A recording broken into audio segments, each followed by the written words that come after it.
Hey boys and girls, welcome to another super exciting outrageous toy review. Today we're looking at the complete series of Gentle Giants bobblehead figures based on Marvel's Secret Wars.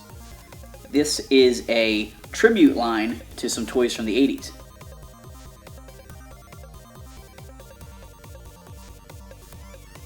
Back in the 80s there were Marvel superhero figures based on a comic book event called Secret Wars, and they made these cool figures, and sort of as a tribute now, Gentle Giant's releasing some little bobbleheads as well as big jumbo versions of those original figures, and some new stuff as kind of a surprise. So you can see we have Hobgoblin the villain, Wolverine, Black Suit Spider-Man, Deadpool, and the original Spider-Man costume.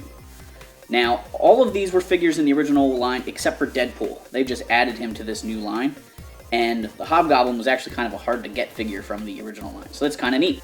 I'm going to open them up and take a look inside, but before I do that real quick, I just want to flip around to the back. It gives you like a little bit of a comic based on the character, or telling you about the character, as well as showing off all the other figures.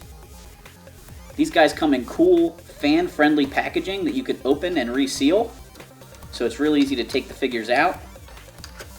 You just have to pop out this cardboard piece and pull out the little tray.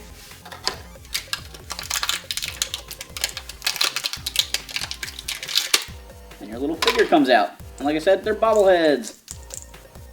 They don't have any other form of articulation. First up, we have Hobgoblin here. He's really neat. He's the most unique figure in this series. He's got his hood on his bobblehead there with his yellow face. He's got gloves and his pointy elf boots. And on the back, you can see he's got his cape. He's pretty faithful to his original action figure. Of course, he doesn't come with any accessories, so he doesn't have pumpkin bombs or his little glider. That would have been really awesome. It also would have helped him stand up a little bit better, too. But he's not too bad. The next character we have is Spider-Man. This is Spider-Man in his regular suit. You can see that he's a bobblehead. This figure actually has sort of a tribute to the original figure in its paint scheme.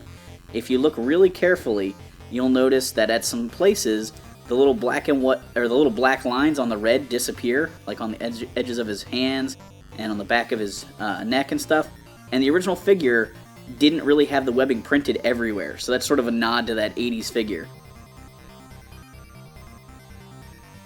But he's really good, like style-wise. He's got that classic blue and red costume.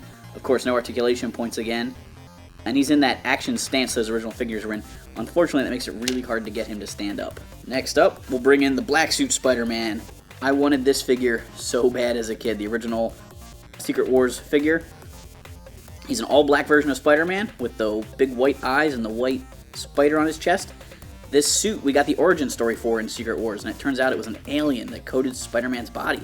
Later on, it would leave him and join Eddie Brock to become Venom, the bad guy that everyone loves so much. But he's pretty cool as well. He has the same standing issue as Spider-Man. Next up, we'll bring in Deadpool. Deadpool here uses the same body as Spider-Man. And he's got the bobblehead feature there. He's got some really nice painted details. His belt buckle looks really good. He's got the red and black costume with the little white eyes there. And he's another one that has trouble standing. The last guy in this set is Wolverine. Oops, he just dropped his claws. He's the only one to come with accessories. And his original figure from this line did come with clip-on claws like this. But this one is not staying on real well. I had it on for a while. Must have just stretched it out a little bit. The original figures from this line also all came with shields that were lenticular, and when you would tilt them, they would show off their secret identities. These guys didn't come with the shields, but they're still pretty cool. So Wolverine's in his yellow and brown costume, which was very common in the 80s there for a while. He got away from the blue and yellow suit. And he's got the bobblehead there. I think he kind of shares his body with... No, he doesn't share his body with Spider-Man. He's got a different body. Stands in the other direction. He's actually a little bit bulkier, too. Spider-Man's really lean. So he's pretty cool. It's got nice detail there, painted on everywhere. He's even got his little belt buckle painted on, just like the original figure. And his boots, the little points on those that kind of match his mask, are just sort of painted on, but that's the way the original figure was, too. They weren't sculpted in. So these guys are pretty fun. Unfortunately, they don't stand up real well, besides the Hobgoblin.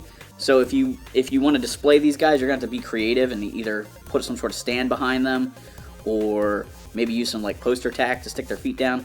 Otherwise, since the packaging's fan-friendly, you can always stick them back in the package and hang them on your wall. Thanks for watching this super exciting, outrageous toy review. Make sure you hit that subscribe button and check out our other videos.